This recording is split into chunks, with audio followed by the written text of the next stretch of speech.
All right. Hey, what's up, everybody? Welcome. This is the Real Estate Investing Mastery Podcast. Glad you're here. We got a special treat today. We're going to be talking about doing deals virtually. And I got a good guest on. His name is Greg Helbeck. And so he had me on his podcast a few weeks ago, wasn't it? Yeah, it was around a month ago. Actually got published today. So it's streaming Nice. the internet as we speak. All So right. looking forward to that one. We're going to be talking about doing deals remotely. And it's kind of funny because I'm about 30 minutes late to this podcast, and Greg was gracious enough not to care. Or maybe he did, but he's pretty nice about it. Because I had to go to the UPS store, my mailing box address, to pick up a deed that a mobile notary had the seller sign on a deal that we're doing way out in the middle of nowhere, Klamath County, Oregon, right? Klamath County. Have you ever heard of Klamath County, Oregon? I didn't even know that existed, Joe. Well, okay. Klamath County, Oregon. It's a county right in the middle of southern Oregon. Okay. And we flipped some vacant land out there and stuff. And so found a deal. We're buying it, I think, for $2,300. We'll sell it for probably $7,500. Make a nice little $5,000 profit, gross profit approximately. And not bad, right? And so we're going to be talking about on this podcast how to do deals remotely, because Greg is doing a lot of that. And this is something that we're dealing a lot with now in these days, because I got a lot of students that are in like San Francisco, or they're in Denver, or they're in Nashville, and like the super competitive, expensive markets. How do you do deals when you can't do them in your backyard? Yeah, I live in San Diego, so I don't do anything. Right. Yeah. We were, remind me, I'm going to tell you about a student who we have just signed up with us, who lives in Escondido, which is north of San Diego. Yeah. And we're helping him do some deals virtually in Columbus, Georgia. Okay. Have you heard of Columbus, Georgia? I think I have, because there was a minor league hockey team, the Columbus Cottonmouths, that I think were playing out of there. So that's all right. I know about Columbus, Georgia. All right. So real quick, housekeeping items here real quick.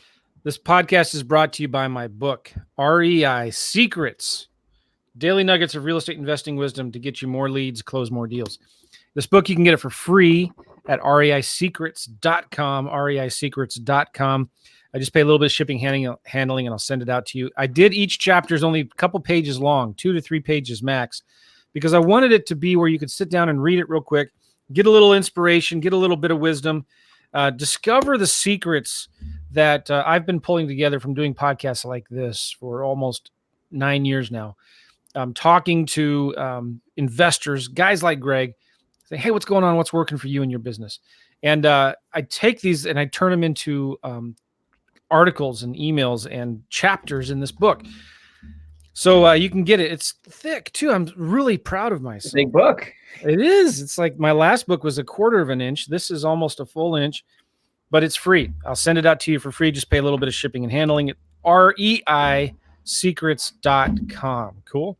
And this is a podcast on the Real Estate Investing Mastery show. If you're listening to this on iTunes right now, or Stitcher, or Spotify, wherever, please subscribe and let us know you like the show. Leave us a comment and stuff like that. If you're watching this right now on YouTube or the Facebooks or even Periscope, say hi, tell us hello, tell us where you're from.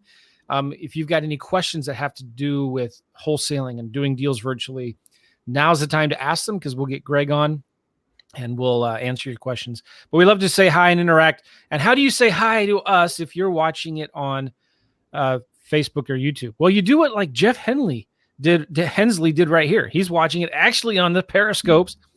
Go Nation, or go Joe Nation, go. Joe Nation. Awesome. Okay, so this is Carl Smith from the Facebook. What's up, fellas? Nice topic. And Jim, hey, from Aurora, Illinois. So and here's Mike from YouTube. So what do? It's real simple. If you're watching this in YouTube or Periscope or Facebook, if you just type something in the comments, say, hey, what's going on? How you doing? We will see them here. And if you've got a good question, I'll bring it up and I'll ask Greg your questions. And, cool. You get to be famous or something. Maybe not. We'll see. All right, Greg, how are you, man? I'm good. I'll tell you what, Joe, I've been listening to your show for so long, and to be a guest, it's incredible. I've been looking forward to this for a while. I started in this business 4 years ago when I was 20. So you were like the first podcast I started listening to. I got brilliant in the basics at my old house. I've been a Joe McCall fan for a while, so this is going to be fun. I'm looking forward to it. Brilliant. I have it right over there. The yellow one. Yeah, it's in my old house. I want to update it. By the way, you're a little off center. That's better. Yeah. Cool. But okay, so thanks, man, for listening to the show that long. It's cool to hear. I can't wait to be like the guy, in 20 years. I've been doing this podcast like an old, crusty old man, doing the podcast for like 30, 40 years and hearing stories like that. I'm going to be around a long, long time. I have no intention of stopping anytime soon. I love it. So, Greg, where do you live now? You're in San Diego. So I moved to San Diego about 14 months ago from New York, born and raised on the East Coast. And I started, obviously in this business in my own backyard, my old backyard in New York, which is a little bit more of a challenging market, I think, especially for newbies to get started in with attorneys and stuff like that. And after, doing the business for a couple of years, I had a little bit of success and I started to really get into the whole virtual, at first wholesaling, and now it's just full-blown virtual investing. We're doing more than one exit strategy now. From New York or after you moved to San Diego? So once I moved to San Diego, obviously I was forced to do all my deals virtually because at the time I was in New York, I was buying in New York and then Dallas, Texas. Okay. And then once I moved from New York to San Diego, it was everything in Dallas and then New York from San Diego. So I had to really get good at doing it remotely because I really like living in Southern California. Yeah, I was just talking to somebody yesterday. I'm such a bad memory. And they're, he's in LA. His name is Brad Costanzo. Interview podcast yesterday, Brad Costanzo. Oh yeah, the bacon guy, right? Bacon wrapped business podcast. Super cool guy. Sorry, Brad, if you're listening, and I doubt you are, that I forgot your name. But I told him, I said, and I say this to everybody because I'm from San Diego, and I say, listen. I hope the weather is horrible, miserable today, and it's super cold and it rains. And because I love the San Diego weather, and it's just a bad joke that I tell people to make me feel better because it's 29 degrees right now in St. Louis. Oh man, freezing. And you're in San Diego. When I'm there too, I tell people, hey, listen, the weather is here. I wish you were beautiful, right?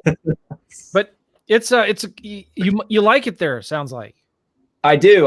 It's a lot different from like upstate New York where I'm from. I'm not from Manhattan particularly. I'm from like an hour from there. So, I mean, I live in La Jolla too. So, I mean, the La Jolla area is just ridiculous. There's so much around here. So many, heavy hitters and networking. It's amazing. So, because of all that, I had to really commit to doing this business virtually. And there's been a lot of lessons I've learned from doing that.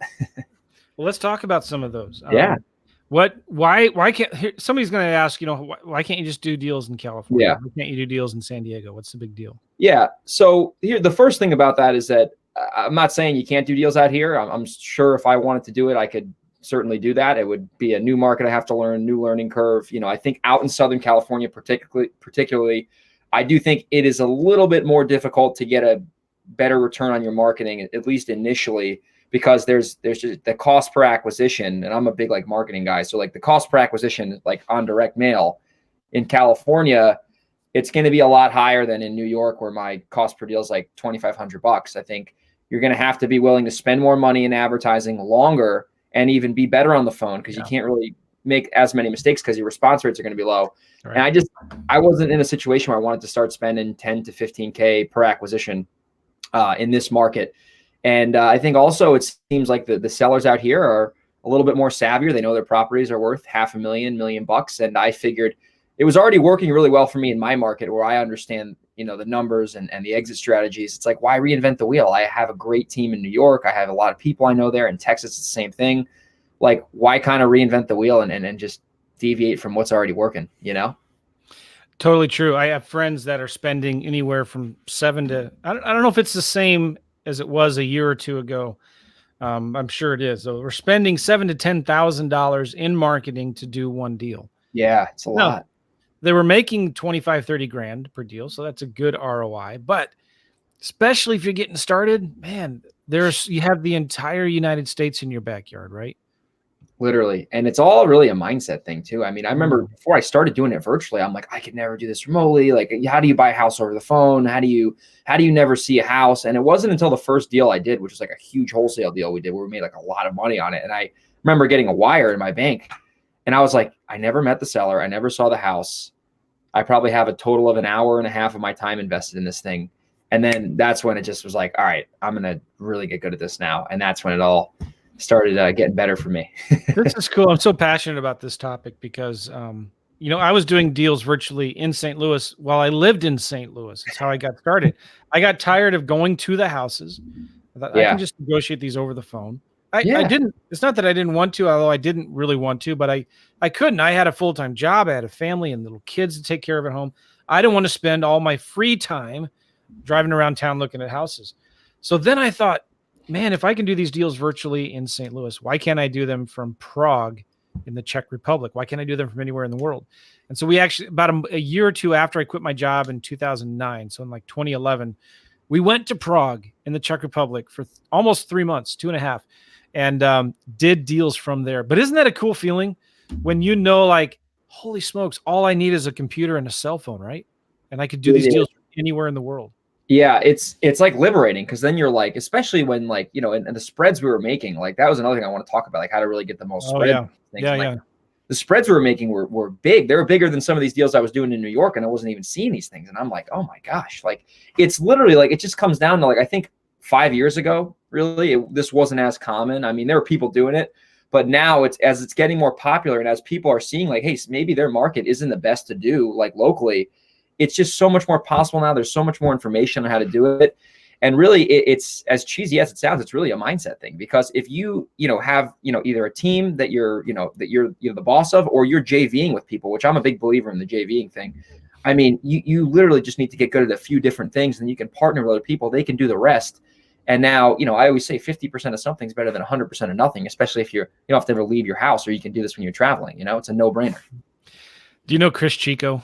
I do know Chris Chico. Yeah. He's trolling me here, and he keeps on doing this where he finds. Tell Chico I got a deal on Facebook. I locked up a house off a Facebook ad.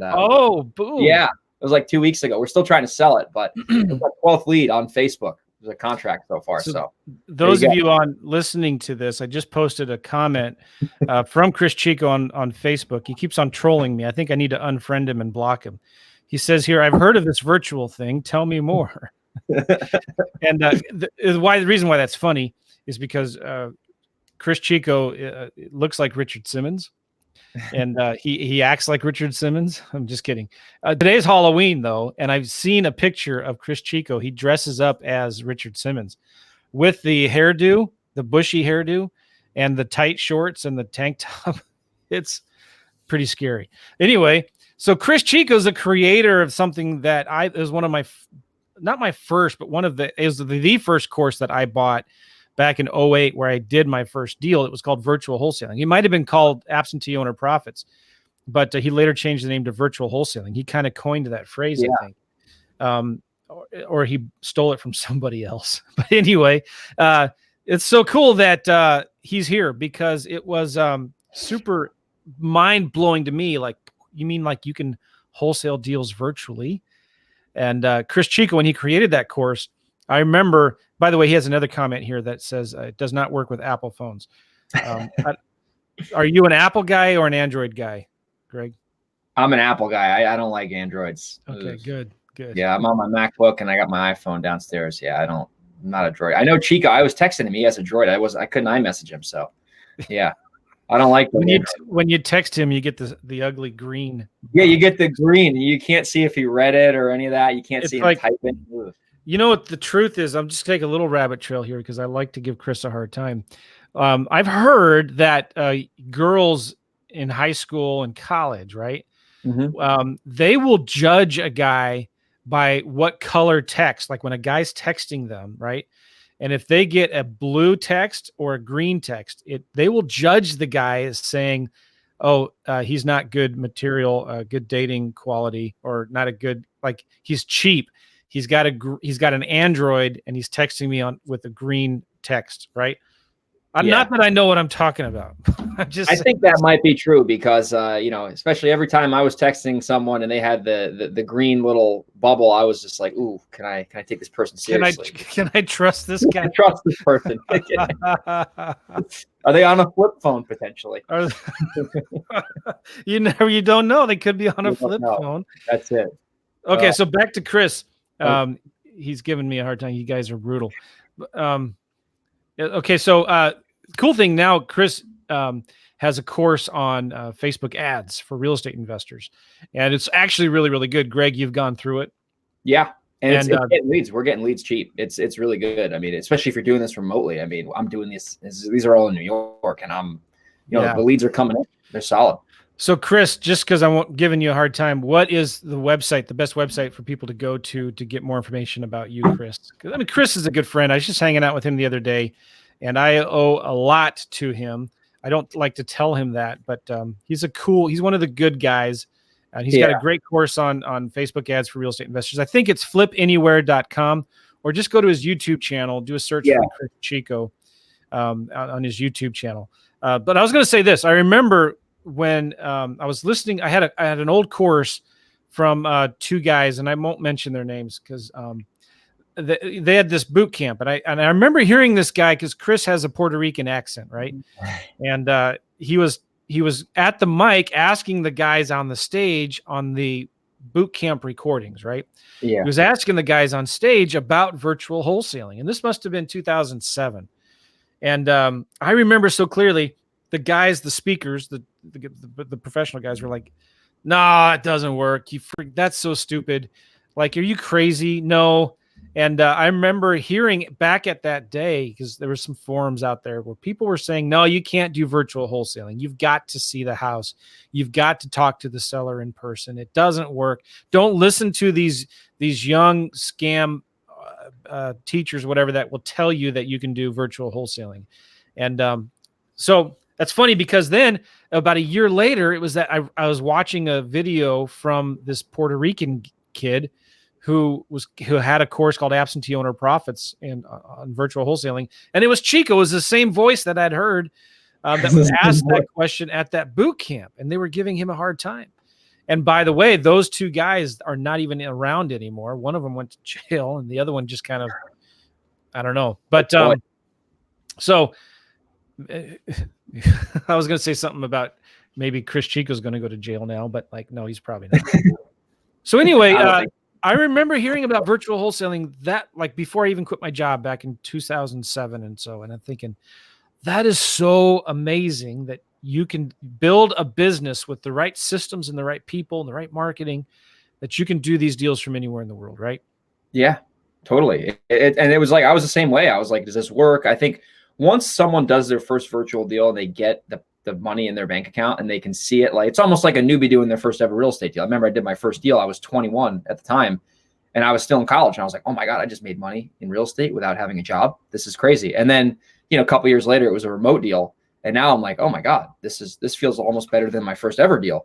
And I think once you get the feedback loop firing, you get some money in the bank, then you're like, okay, now I just got to keep rinsing and repeating this. It's the same thing, right? It's the same thing, except you're not going to the house. It's like, people make it so complicated. It's like, you just need to understand that it is pretty much 95% of the same stuff, except you're not going to physically go to the property, but someone else can go to the property, just not you. Yeah, it's like exactly super simple.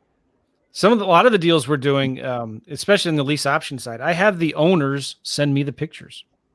Yeah. Right? I have the owner send me the pictures, or I can find we found somebody in Jacksonville when we were doing deals there at one time to do pictures for us and bandit signs. And he was actually a guy that did 100 signs a day, Greg. He did, those, have you seen those bandit signs for expired diabetic strips?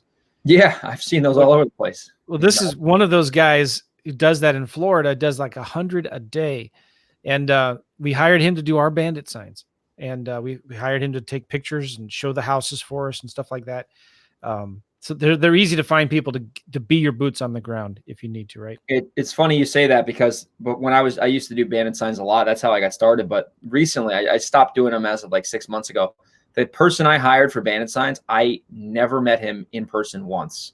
And, everything was over Zoom.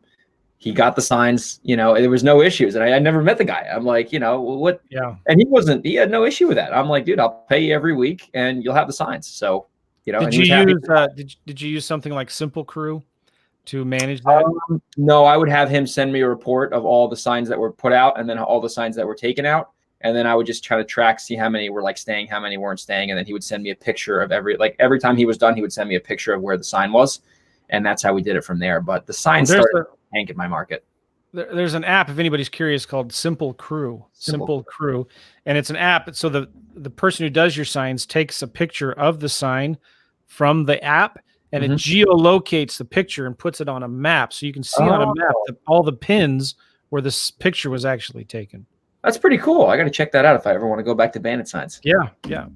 Okay. So how many markets are you in now, Greg? So right now it was primarily New York and Dallas Fort Worth. As of recently, I've pulled out of Dallas a little bit just because the marketing in there wasn't working like it was in 2018. So primarily the New York tri-state area where I'm originally from.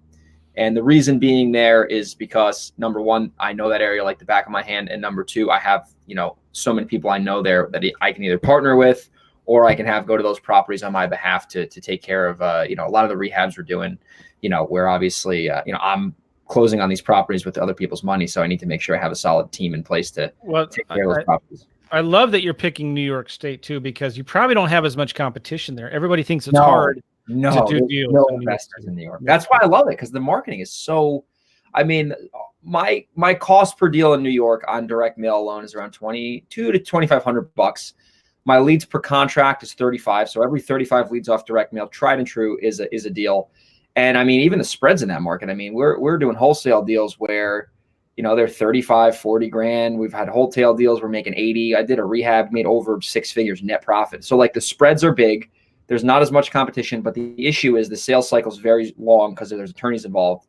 And, people in New York, at least they think they're kind of getting scammed. There's a lot, people have their guard up a lot more in New York. They think everything's, so you really need to know how to work with them. So, but besides that, it's a great market, if you're willing to be patient. A lot of people are asking some good questions here, and I will get to them, I promise. I can't pronounce that. New York City or New York State? New York State. Yeah, I don't do anything in the actual city. I'm about 45 minutes outside of there. Yeah, the city's a whole other animal. Somebody asks here, Edna, I work full-time. Best advice to handle the time difference. Well, how are you handling the time difference from 3 hours? Yeah, I get up at 4:50 in the morning. And I'm pretty much getting after it. I mean, that's really 8 o'clock, essentially 5 is 8 o'clock. So I pretty much work from, 5:30 a.m. till, 2:30, like in terms of having to take phone calls from people. And then after that, I'll still work, but, I'll do a lot more stuff that doesn't require the phone, replying to emails or doing more. I love working on marketing stuff. Honestly, the marketing is my favorite part for sure, the direct response marketing. And I'm certainly happy to talk about what we're doing right now and what's working. I want to talk about that. Yeah. Can you talk about, in New York State, it's an attorney state. Yeah. The buyer has to have an attorney and the seller has to have an attorney, and those attorneys have to talk, right? Yeah. So that is the one challenge. I'm going to say challenge, with New York, because it's good and bad, right?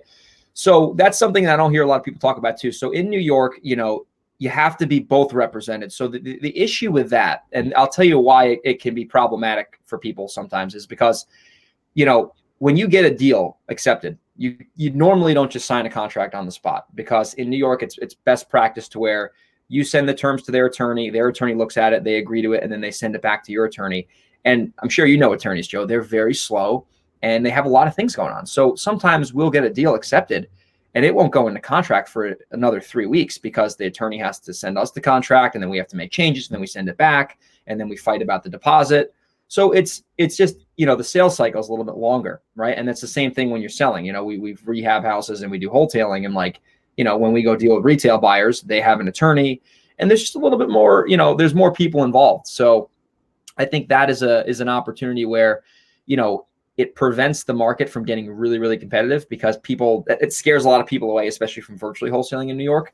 But at the same time, the benefit to that is that when you go into contract in New York, it is almost impossible for someone to steal the deal out from under you, because you have an attorney, that contract, it's almost impossible for that. I've done so many deals in Texas. It's like the Wild West down there. We've had people trying to steal the contracts, and we put liens on properties, and we've sued the seller, and it's been crazy, because you're just signing the contract and taking it to the title company. So those are some pros and cons about the market. But the main thing I like about New York is the spreads are big. Spreads are big because you have to be more of a serious player in to do deals there, right? Yeah. You've got to have access to the money to close on it. You need to be able to close. It's almost mandatory, because if you issue I was making in the beginning of my career was I was a one-trick pony, and I could only wholesale, and it was preventing me from really maximizing my leads because I didn't have the ability to close. And it was tough in New York because sometimes you can't assign those contracts, and we're putting big deposits down. So if you can't deliver on that, it can be really problematic. Chris Chico has a good question here. What's your deposit on these deals? The issue he had when he was there was they wanted a lot of money. Yeah. Right. So I have friends in Long Island who put 5 to 10 grand down. I refuse to do that whatsoever. A lot of times we will get a contract back and they want 5, 6, 7, 10 grand down. And I always say, this is my trick. I say, listen, I'm buying this house cash. I'm not getting a mortgage. I do 5 of these a month. So I cannot put 10% of a contract down on 5 houses a month. I'd be out of business. I said, I put, in between $500 and $2,000 down, for this file in particular, Mr. Seller, I feel comfortable putting $1,250 down. And then 8 out of 10 times their attorney's not going to have an issue with that, because my explanation is I'm not getting a traditional bank loan. I'm closing in 35 days. This is how much I'm putting down. And I just kind of put that, we just kind of push that over to their attorney, and then they're either say yes or no. I think the biggest one we put down recently was like $2 grand or something like that. And we were fighting over it, but it's a good enough deal to where I don't really care. But that's tougher in the beginning. If you're a newbie, you don't have a lot of money, it's an area where, you need to partner with someone, because that's what I used to do. How quickly or how often are you just wholesaling it, like quickly buying it, turning around, not doing anything, and selling it to a cash buyer? What percent are you doing wholetailing, where you're maybe cleaning it up a little bit, putting on the MLS? Yeah. So it used to be mostly wholesaling. And then we were starting to realize that the money, at least the money that we were in our particular market, the money we were leaving on the table was substantial. And it was large enough to where we justify buying and closing it. I would say right now we're about 70-30, we're closing and flipping, and then 70% wholetailing, and then 30% assigning, double closing. It really depends on a couple things. It's what does my business look like from a cash perspective? How liquid am I right now? How much money is on the street in other projects? And then the second thing is like a deal perspective. Like, hey, can we assign this and make 15 grand? That's something we'll look at. And then we say, well, what if we just closed on this thing, cleaned it out, made it financeable, and stuck it on the market? A lot of times, if we can double what we would make wholesaling it, and we can fall, the key is if we can fall back as a rental if it doesn't sell, because you need to have more than one exit strategy in New York as well. We will go ahead and close on it, and we'll take it down. Because if we can make 30 flipping it, opposed to 15 assigning it, I'm not a big high volume guy. So for me, it's worth it to just take that deal down and stick it right on the MLS.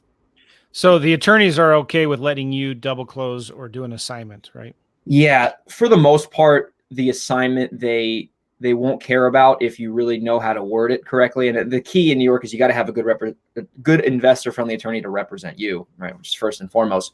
But, if they do get a little, finicky over the assignment in there, sometimes they don't want their client having, the buyer being able to assign it because it could affect the client. We just double close. We do the traditional double close thing. It's a little expensive in New York, but we have no problem doing that. We've wholesaled a ton of properties so far this year, and I'm pretty sure every one we've wholesaled, we've had no major issues. And sometimes the assignment, it's pretty straightforward if the attorney's cool with it. Chico is asking a lot of questions. I wish he would just be quiet, let us talk.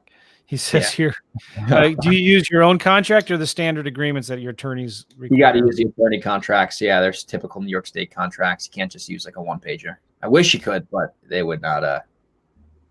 Chris is asking, how painful is it to talk to Joe? I like it because I've been listening to the show for so long. So now that I'm a guest on here, it's awesome. So. And how long have you been watching Chris Chico's YouTube videos? I've been a Chico maniac for the last probably 4 or 5 months. I binge. And then how long have you been listening to my podcast? 4 years. Did you hear that, Chico? Since I started. Yeah. All right. So Alan is getting a kick out of this. He's saying LOL. This is why I like StreamYard, by the way, Greg. You see what I'm doing here? It's cool. I like it.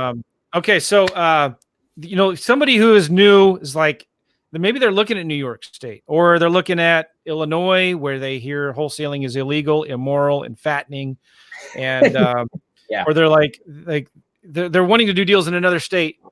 How do you find that local guy to partner with to kind of be your boots on the ground? Right. Yeah. And does that local guy help you find the money as well to close on these deals? Yeah. So that's a good question. And that was the biggest barrier that I had when I started doing virtually. So I'm going to I'll share with you how I found my initial boots on the ground partner in Texas. And then obviously, they can kind of do the same thing in their market. So when I was doing deals in New York originally, I was running into challenges with the sales cycle being long and the attorneys were an issue. It was just affecting my marketing. So I started generating leads. So what I did was I didn't like try to find like, hey, who wants to partner with me? And then tell them, oh yeah, well, I'm going to get these leads. I'm in a mastermind called Investor Fuel. So I was in Texas the week before, started generating leads right off the get-go, no matter what. And I can get into lead gen, after this.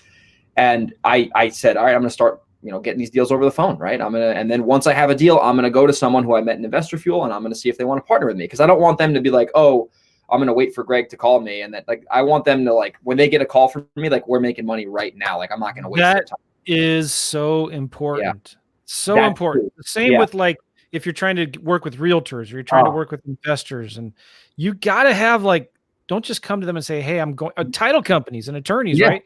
Hey, I'm going. You got to come with something ready. Like right now, okay, can you help me with this? You lead with value. Yeah, you lead with value. I had a deal over the phone. The seller was super motivated. The house was basically like a shell in a really bad area of Dallas. I had it locked up. The only problem was that in order for her to sign, she didn't own a computer. So I'm like, I need to get her to physically sign. So I remember I met someone in the group, seemed like a real cool guy, trustworthy guy. And I said, hey man, we met at the meeting last week. I got this deal. Do you want to go over, sign the contract with the seller? We're getting it for $18,000. And let's wholesale this thing. We'll probably make, $20K on this thing. And he's like, of course. So we go to the house, sign the contract, make $20,000 wholesaling this thing right off the get-go. He's excited. I'm excited. The next week, I do the same exact thing. I love it. Literally the same thing. We made $30,000 on another deal. So we made 50 grand in like 3 weeks together. And he was like, oh my God. And I was like, holy crud. Like we just, this is all virtual. And then from there, last year when I was heavy in Dallas, 3, 4, 5 deals a month, we're locking them up and the spreads were big because we were getting them really deep. We're doing some really niche marketing stuff. But the big takeaway is get a deal first and then call an investor. Don't say, hey, I'm going to bring you deals next month. Say, hey, I have a property, 123 Apple Street. It's under contract. Do you want a JV with me? If someone did that to me, I'd be like, yeah, of course. Let me look at the deal. How can I help you? But if they're like, hey, what if I give you some leads and da-da-da? I'm like, yeah, well, give me the leads, So you got to bring back first or else people aren't going to take you seriously. Really good point. Really good point. So let's talk about lead generation. Yeah. Marketing. You're a big student of marketing, and I think that's why we're such good friends, right? Because like I love marketing as well, right? What are you seeing working well today? Yeah. So there's 2 things that I've done over the last 2 years that have been the most, productive for me from marketing. And it's number one, as much as people hate it, direct mail to targeted niche lists consistently over time, which is trackable. That's trackable. And like Dan Kennedy, I have the 10 direct response marketing rules on my wall right here. And like the last one is, there's one of them. It's like, you will have, there'll be tracking, measurement, and accountability. So like if you have a real direct mail system and you work that system every single week and track your results, that is like the best lead gen channel because it's like a faucet. You just turn it on and turn it off. So what I'm doing for direct mail is we're going after very niche lists. My most productive lists by far, the tax delinquent list, home run. Like that list in my area is just, it's very hard to get. I think that's why it's productive, but there's a huge barrier to entry to get it. It's not easy to like process. I have my VA. It took her a month. She just sent the report in today, a month to convert that 7,000 file list into like legitimate data that we can mail. That list is a home run. The Kent Clothier Find Motivated Sellers Vacant House list, just absolute gold mine. That list is just, that's where we got that huge deal off of. It was a vacant house in Rockland County. The unknown equity list is crushing it for us. We're getting deals off that list. And I'm trying to think of another good list that we're direct mailing right now that's converting. There's a prop stream list I pulled that's got like liens attached to it. And we mailed that one. We're picking up a duplex. So those are the four main direct mail lists. I haven't seen a big difference, at least in my market, between postcards and letters. So I've been consistently doing postcards, seen about a 1% response rate in in New York. And, like I said, I mean, our leads to contract is about 35 right now over a 12-month trailing cycle. Cause I have all the reports like in my database. That's awesome. I hope you guys noticing how he knows his numbers, right? 35 leads to contract. Yep. You're spending an average of $2,500 in marketing per deal. Is that what you said before? Roughly, yeah. The thing is that my direct mail, the problem with people with direct mail is they look at direct mail on like a 30 to 60 day cycle, and it's really like trailing like 6 to 12 month cycle. And that's when you can really look at your campaigns and see if they're productive, So I started doing that, and it all changed for me, Joe. And I learned a lot of it from you. Shameless plug. Thank you. So cool. What's your average profit per deal, would you say? Right. Depends what we're doing. If we're wholesaling, it's in between 15 and 25. If we're wholetailing, it's in between, 25 and 45. And then if we're rehabbing, it can be anywhere between 40 and over 6 figures. So, I mean, 6 figures is going to be the high side, but they've gotten that big in our market, because we can go into areas, near New York City, where the median house price is like 400, 500 grand. So to make 100K on a spread like that, it's possible, because there's just so much room there. I love direct mail is not dead. It's not dead. No. It hasn't been dead, and it probably won't be dead for a long time. In fact, I might say it'll probably get more important in the coming years ahead, simply because it gets harder and harder to do cold calling, ringless voicemail, and some of the other online strategies. But we're going to talk about Facebook ads here in a second. Yep. What kind of postcards are you sending? Or do you mix them up? It just doesn't even matter. I've tried a lot of stuff testing. My best performing postcard by far is the doodle postcard. I'm not sure if you've seen that one. I've seen the doodle. The doodle one is the best for us, like tried and true. I have like a year's worth of data to back that. The urgent postcards worked okay for us. And I haven't mailed it enough to really like get some good sample sizes, but that's been all right for us. Another one we did, which was this didn't perform that well, but I basically wrote a sales letter on a postcard. And I did that to really see if I can get fewer leads, but better quality leads. And that one just kind of tanked. So I've really just been sticking to the doodle postcard. Have you tried the third notice postcard? No, I have not. Chico, no, I have not. Never. Right. I've always stuck to my doodle or the sales copy one. Yeah. Speaking of Chico, again, he just will not shut up and leave me alone. He says he's got a couple more questions here. And he's saying this here. I'm asking questions because Joe is a horrible interviewer. I'm trying to help. So here we go. His other question was, so your split is 50-50 with boots on the ground, right? Yeah. But do you get reimbursed your marketing expense? So in New York, what I was doing, this is a little confusing, Chico and Joe. So basically in New York, what I was doing last year, at least, is I was doing direct marketing campaigns specifically with somebody. And I said, hey, we're going to partner on this marketing for the next year. Any deal that comes from this marketing, obviously we're going to split these properties 50-50. Everything's tracked in CallRail. And I have the right to do my own deals. He has the right to do his own deals, as long as it's not coming from our direct mail, because he lives in New York. I live in California. In Texas, what I was doing, so we were splitting those deals 50-50 if it was coming from our direct marketing together. If it wasn't, I could either do it by myself, or I could bring him on as a JV partner if I wanted to, if he wanted to fund it and manage the rehabs or et cetera. In Texas, what I was doing, and this will kind of transition right into the other marketing that I do that really works extremely well, if it's just really a pain in the neck. It was in Texas, I was doing no direct mail. I was doing all vacant house, basically cold calling. So basically we're taking lists, and on every list, you can flag those lists for vacants, right? So like every list you buy, there's a way you can literally filter it to get all the vacant addresses and then stick them, do something with them. So I was having a VA basically just take them, flag down all the vacant properties. We were going after niche lists, so mainly tax delinquent lists, flagging all the vacants down. And then the VA was making the phone call. I was making some targeted phone calls, and we were locking deals up that way without any direct mail expense whatsoever. The only overhead we really had was a little bit of a VA, and then CallRail, and stuff like that. And then some of my time, but these were so targeted, like I didn't have to call that many people to get a deal, right? I think our average was like 1 out of like 15 leads, I think, was a deal, because we were super targeted. So we were doing a lot of that like real niche vacant house marketing. I think people call it nowadays like list stacking. We were doing a lot of that. Right. Yeah.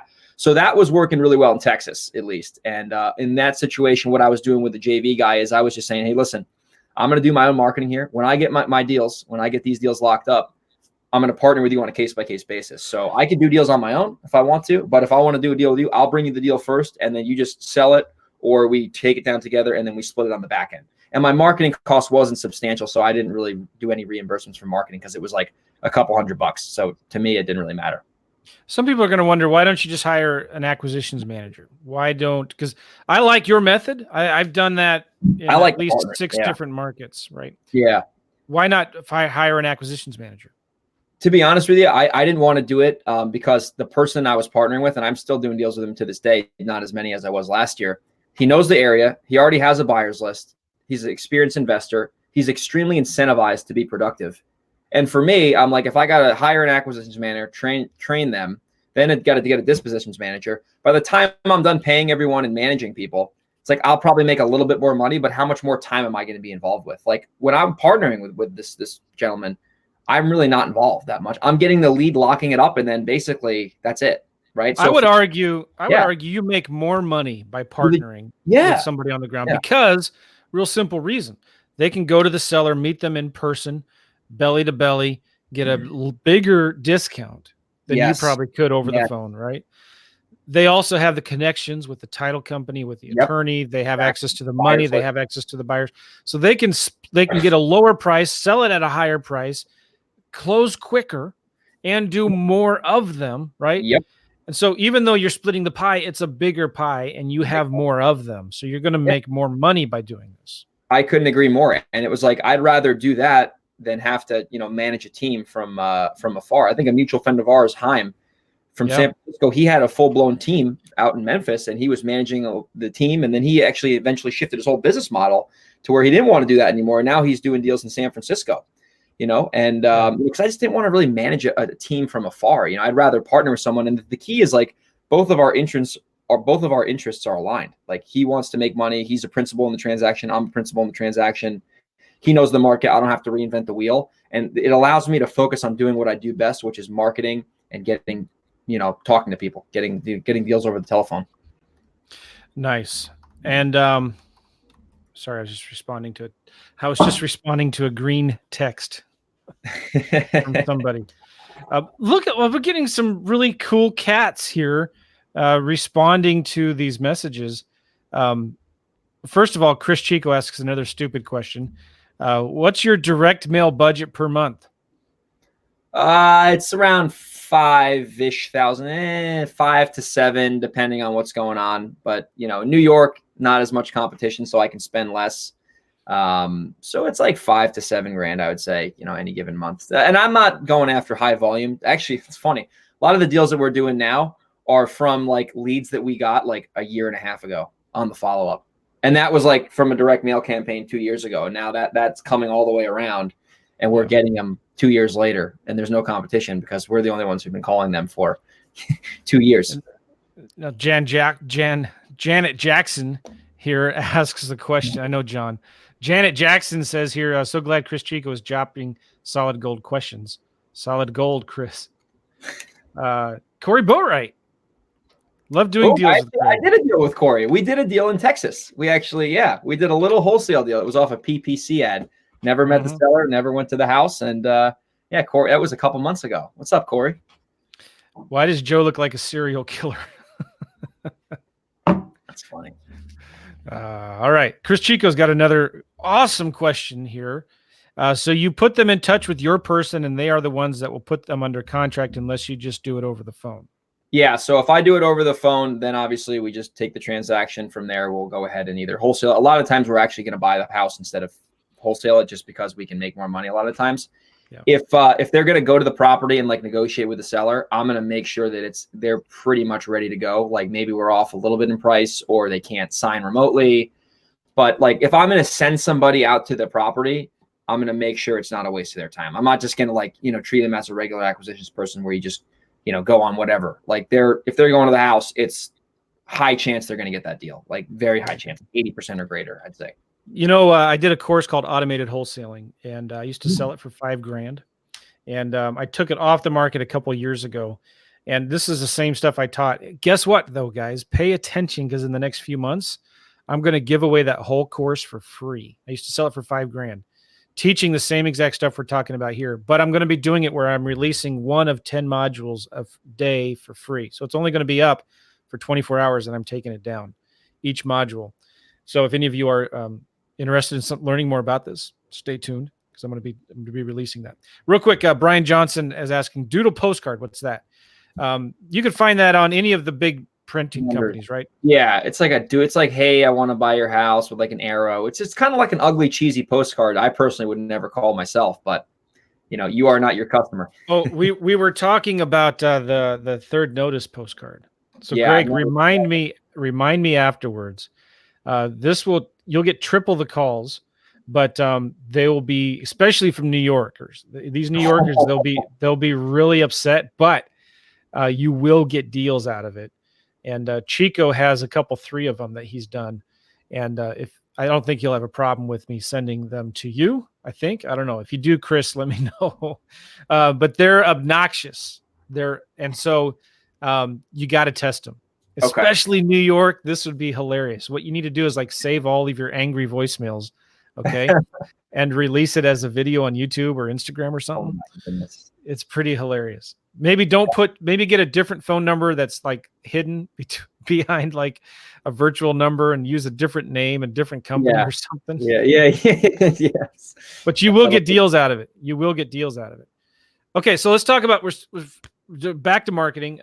What's the other source of marketing that you like to do? It was the targeted vacant house strategy, where we're taking lists that we'd already mail and we're peeling all the vacant houses off of them, and we're just sticking them in a database and pulling their phone numbers and calling them. And that is a strategy that, a lot of people now are talking about, mass cold calling, mass texting. I've personally never done the mass texting, mass cold calling stuff. I'm not saying it doesn't work.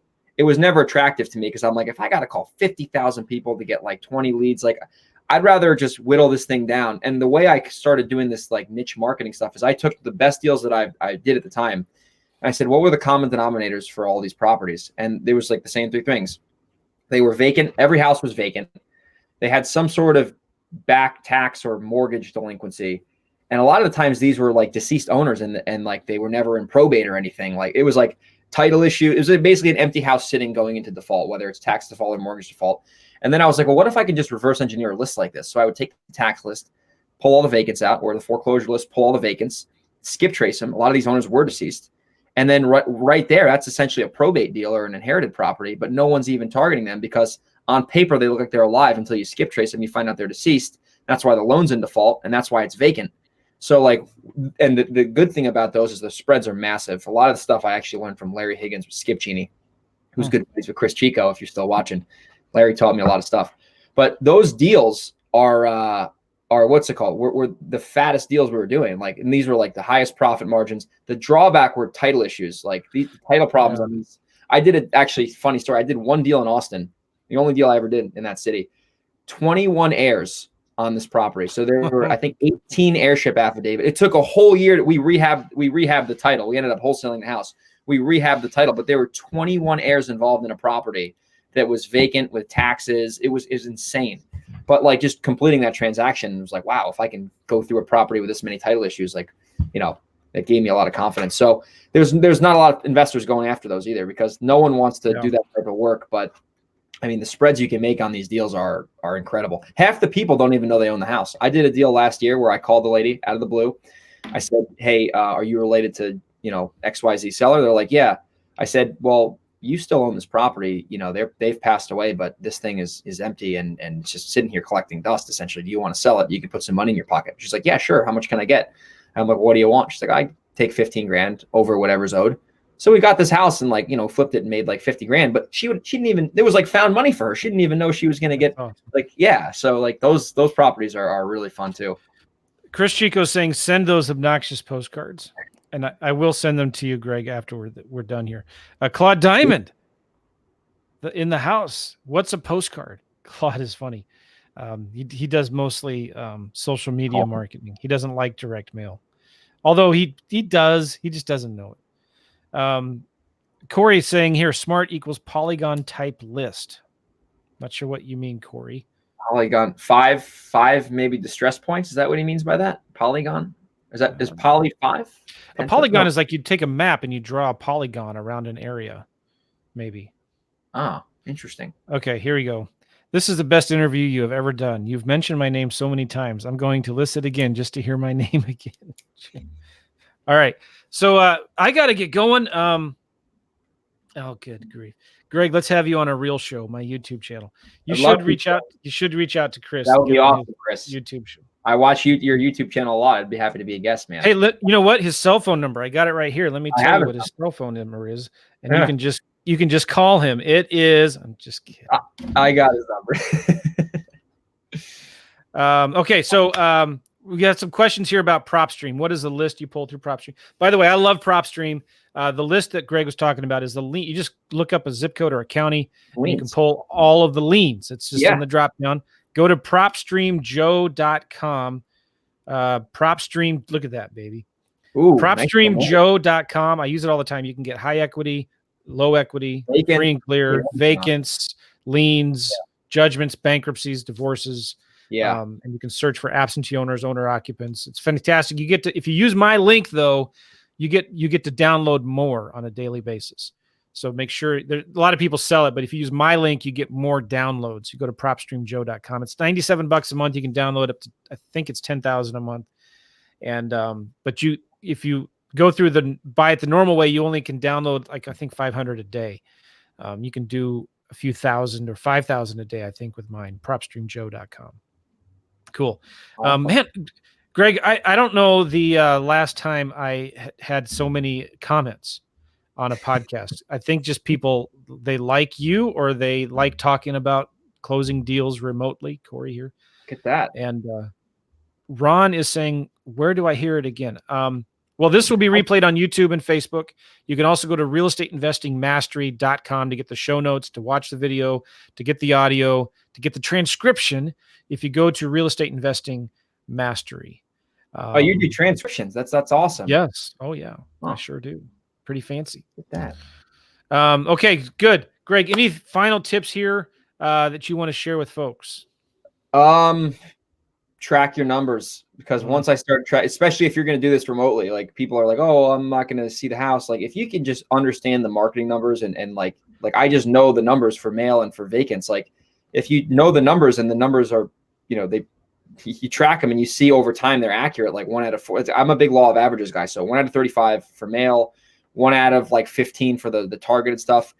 If you just track your numbers and look at your data, like you can make decisions on what works and what doesn't work. Like if I run a campaign and I know my normal response rate is 1% and I get a 0.5%, now there's an issue there, and I can use the data to make a decision instead of being like, oh, direct mail sucks. So just track your numbers.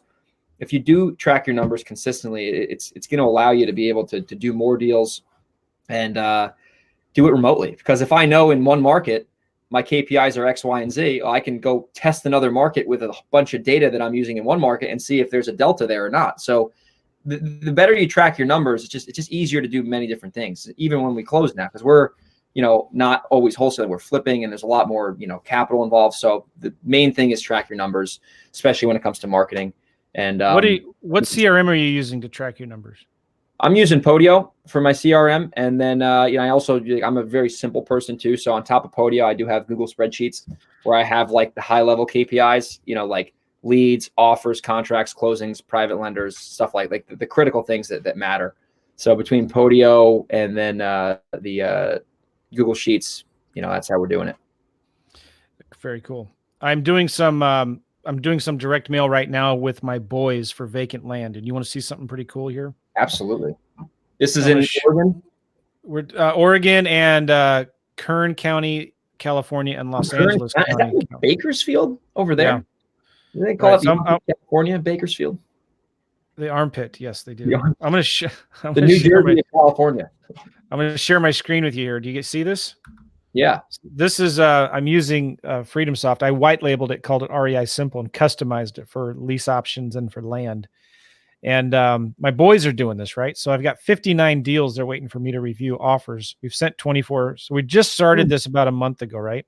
Got 24 new leads in here right now. But look at our response rates. Oh my goodness. Are you mailing these folks? Yeah, letters. Just plain old boring typed letters. I want to buy your land in Bakersfield. No, out in the sticks, the middle of nowhere. Oh, okay. I was at 9% response rate. That's incredible. Yeah. So those are numbers, and you can associate. So I have a local phone number, right? So yeah. When somebody calls that number, it automatically puts that lead into here. It's pretty amazing. That's awesome. Anyway, I'm a big fan of REI Simple and FreedomSoft, because especially with direct mail, when you get your local phone number from inside it handles everything. You don't need call rail anymore. And you can make the outbound calls from inside of REI inside the software. Yeah. That's Cool. key, especially if you're going to be doing direct. I mean, especially direct mail. If you're going to do direct mail, number one, you need to be in it for at least 6 months, like minimum. And number two, you need to track your mail. Like I track my direct mail on a weekly basis. Sundays, I look at the marketing report and I see what happened, the good, the bad, the ugly, and it allows me to make decisions. So I can come on the show and tell you the numbers and not be like, oh, well, I got to go look. Like I just know them because I, look at them every week. It's super important. They call it key performance indicators, and they're key. Somebody told me in a mastermind similar to Investor Fuel, it was called Collective Genius. Somebody said, if you don't know your numbers, you don't have a real business. And that is, I agree with that. Yeah. Because then you don't know what works and what doesn't work. Right. Yep. Greg, how can people get a hold of you? I've seen you on Instagram. You do cool stuff there. Oh, thanks. How can people reach you? Yeah. So you could follow me on Instagram at Grego, GREGO_37. You can check me out on Facebook. And if you want to check out the real estate business, you can go to velocityhousebuyers.com. That's our home buying company. And shoot me a message. Be happy to connect. Got a lot of good people here complimenting this podcast. Claude even says, excellent interview. Thank you, Joe and Greg. Thank you. John is asking, can I JV with you on a deal in New York? If you bring me a deal first, I would look at it and number one, I'd tell you if it's a deal. And number two, if it is a deal, I'd be happy to partner with you. But I'd rather have you bring me a deal first. Excellent. Just get it under contract at least. Get it under contract. Yeah. Right. Good.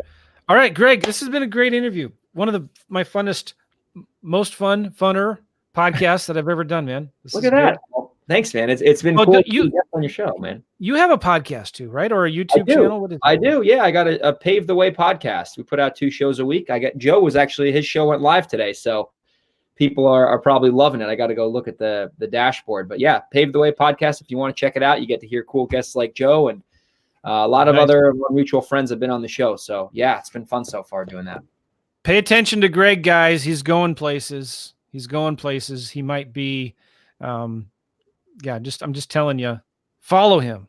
Pay attention to what he's saying. He's a good dude. All right, guys, we'll see you later. Thanks a lot. Thanks again, Greg. Bye-bye. Later, man. Oh, hey, wait. Guys, don't forget. Sorry.